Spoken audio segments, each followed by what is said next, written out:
Curtis Yarvin, he used to write a blog called Unqualified Reservations. He now writes a Substack. Actually, I haven't read it in years, but he did write a Substack called Gray Mirror. I'm assuming it's still going on. I think I've mentioned before that I was into the online platform Urbit, which he had originally created, I think way back in like 2013 or something. I only got into it around 2019, 2020, after he had already stepped away. I think he's back involved now. But he's an interesting figure. He's really extremely well read. He's very articulate. He is something of a love him or hate him guy. He can be very, very, very long-winded. But the point is, he's a very influential right-wing thinker and writer. And it's pretty shocking that the New York Times decided to interview him. It sort of does. Obviously, it was a hostile interview. It's not like they agreed with him. But just acknowledging his existence is a powerful thing. And it is a sign of how far conservatism has come under Trump. So here's the problem I had with it, and I'll just play a little bit of it here. Institutions at the heart of American intellectual life, like the mainstream media and academia, need to be dissolved. He also believes that government bureaucracy should be radically gutted, and that American democracy should be replaced by what he calls a monarchy run by a CEO. Monarch is good. It's a neutral term. But while Yarvin himself may still be obscure, his ideas are not. Vice President-elect J.D. Vance has alluded to his notions of forcibly ridding American institutions of so-called wokeism. And Yarvin has also found fans in the most powerful and increasingly political ranks of Silicon Valley, like Mark Andreessen, the venture capitalist turned informal advisor to. All right, so this is what I hate about these really overproduced podcasts. So Joe Rogan is like the biggest podcast in the world still, I think. And there is still something, even now, that feels homemade about the Joe Rogan podcast. It pretty much just fades in and they start talking and then it fades out. And young Jamie looks up things on Google. Now, of course, they have like a multi-million-dollar budget and they can make sure no mistakes are made and everything's very professional quality, but has this really homemade feeling. And the podcasts that I like are all like that too, where it seems like it's a person or a group of friends hitting record and then going. And this is what I hate about other kinds of podcasts, or when other things get into podcasts, like this long introduction that they have for this segment and all this editing. It just sucks and it makes it feel less genuine. They already have all this writing around the podcast. This is a podcast embedded in an article that itself is quite long. I think the article contains a transcript of everything that's said. It does, a lightly edited transcript, but it also has a long paragraph introducing everything. So it's completely unnecessary to do. And then the bigger problem, I could forgive just an intro like that, but the bigger problem is there's editing. They've actually edited his answers. President-elect Trump. We are living under FDR's personal monarchy. Peter Thiel. Let me jump in here. I would say that what's so why is your tone? Has your thinking shifted? No, is no, is the no, rhetorical no. tone different in a setting like this? You're looking for different. My thinking is definitely not shifted, and you're finding different. Okay, so in the example I just showed, because they're cutting between 3 different camera angles, they can hide edits to his answers. And I'm not sure if they did that, but I'm pretty sure.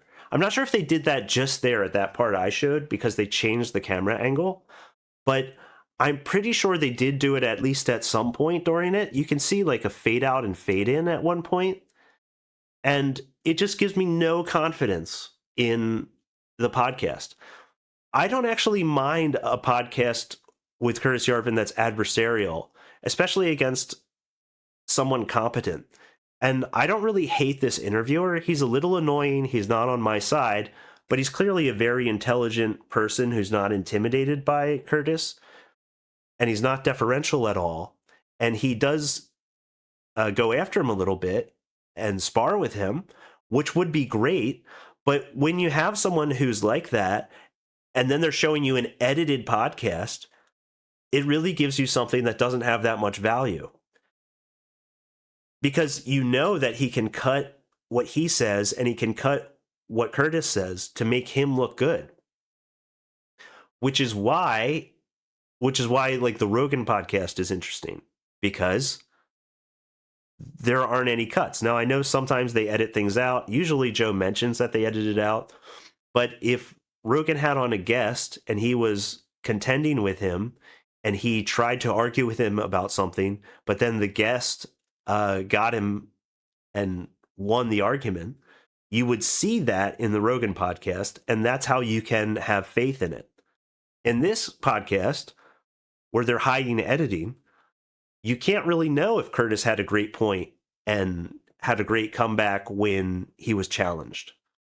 Maybe he did, maybe he didn't. Maybe he lost this one.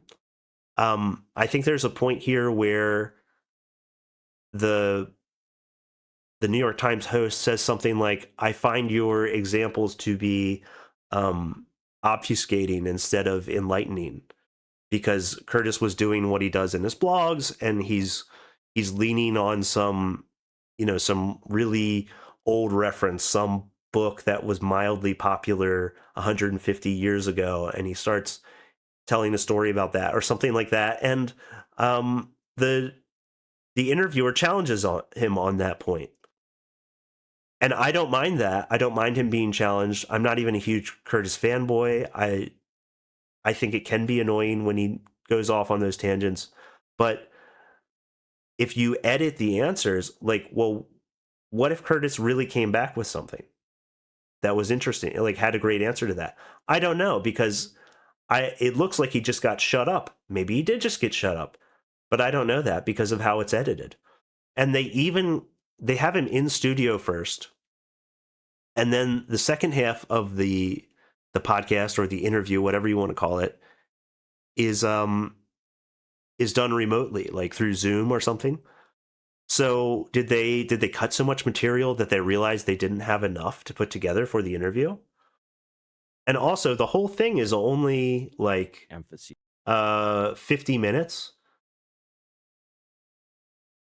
So why is it 50 minutes? Why isn't it why not just do it for 3 hours? If you're doing an interview, it should be 3 hours. An interview with someone like Curtis should be 3 hours long. Why do a 40-minute interview, a 50-minute interview, if you're with someone who's, supposedly so important? It's just really annoying and gross, and I really hate everything about Online. Oh, sorry about that. I was playing it again. I got confused. If you heard it there. Oh, actually, I think it was muted in OBS. Anyway, yeah, what's the point of doing a podcast like this and doing it like you're a podcast? It's all just server space. You could do anything you wanted, and you've got to cut it together like it's a network TV show. Why? What's the point? Why even have it? Why not? Like, why even have it be an internet show then, if you're just going to artificially have all of the problems with network TV on it? And then the comment section was so stupid.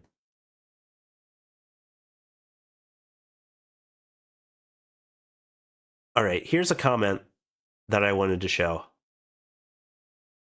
This is from Kate M, and this is over 2,000 people recommended this. This is the top reader's pick comment, okay? So in this podcast, as you heard in the introduction, he thinks America should be run as a monarchy by something resembling a CEO. And whenever he talks about this, it's clear that those are like analogies. It's an argument from analogy, and an analogy is, scaffolding to get you to a new idea.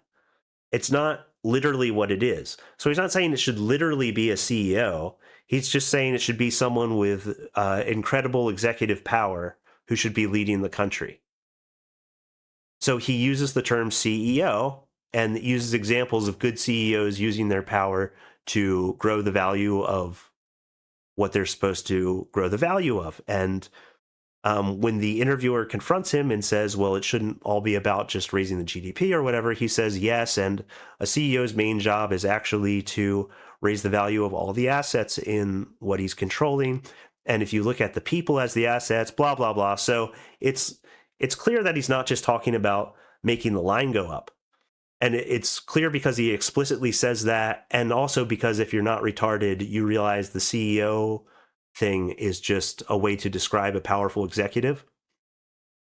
But that is way too sophisticated for a New York Times reader, as evidenced by this comment here that, again, is the top rated in the Reader's Picks comments. Okay, Kate M. from Florida, she says, nowhere in this discussion does he really reconcile the fact that the purpose of government is inherently different from the purpose of a Fortune 500 company.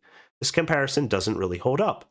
The company's purpose is to make its shareholders rich. The purpose of a government is to ensure society functions at all levels and takes care of its citizens. This is a much more difficult task. If we install a CEO, then we, the now customers of this company, are just cash machines. This is staggeringly retarded. Well, you wouldn't be, in this analogy even, you wouldn't be the customers of the company, you would be the shareholders. The shareholders are represented by a board that hires and fires CEOs. So right off the bat, she's retarded.